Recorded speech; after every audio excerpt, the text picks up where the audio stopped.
Hi guys, আমাদের নতুন member Ismail. ও class 7-এ পড়ে। এভরিডে মর্নিংয়ে চলে আসার চেষ্টা করে, ফজরের পরপরই ও আমাদের সাথে খেলতে আসে। প্রতিদিনই ও আমাদের সাথে জয়েন হয়।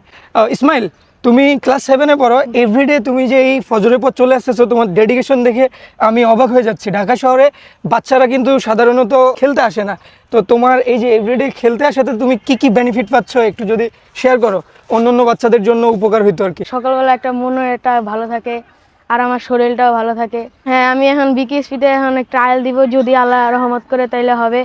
আমি বলতে চাই সব ছেলে মেয়ে মোবাইল আসক্ত না হয় মাঠে আসুক, মাঠে এসে খেলাধুলা করো, মনটাও শান্তি থাকবে, তোমার শরীর টরিল সব কিছুই ভালো থাকবে। ঘরে থেকে কোনো লাভ নেই, পড়াশোনা করবা, খেলাধুলা করবা, এভরিডে, আর কিছুই না। এখন তোমরা সবাই এই ব্লগ দেখবা, ভাইয়ের পেজটা ফলো করে দিবা, আর সবাই মাঠে প্রতিদিন আসার চেষ্টা করবা। Thank you. ইসমাইলের পরামর্শ তো পেয়ে গেলেন আপনারা। ইসমাইল এভরিডে আমাদের সাথে জয়েন হয়, ফজরের পরই চলে আসে আমাদের মিশন ফজরে।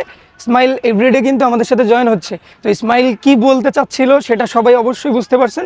আপনারা যারা গার্ডিয়ান আছেন তারা অবশ্যই ইসমাইলের মতো সবাইকে, ছেলে মেয়েদেরকে আউটডোর স্পোর্টসের উপর ইন্সপায়ার করবেন, যেন সবাই আউটডোর স্পোর্টসে জয়েন হয় এবং নিজের হেলথকে ভালো রাখে।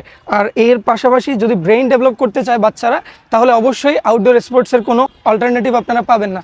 সো অবশ্যই আউটডোর স্পোর্টসে জয়েন হওয়ার চেষ্টা করবেন। প্রত্যেকটা বাচ্চাকে আমি এই পরামর্শই দিয়ে আজকের মতো শেষ করতেছি। আল্লাহ হাফেজ।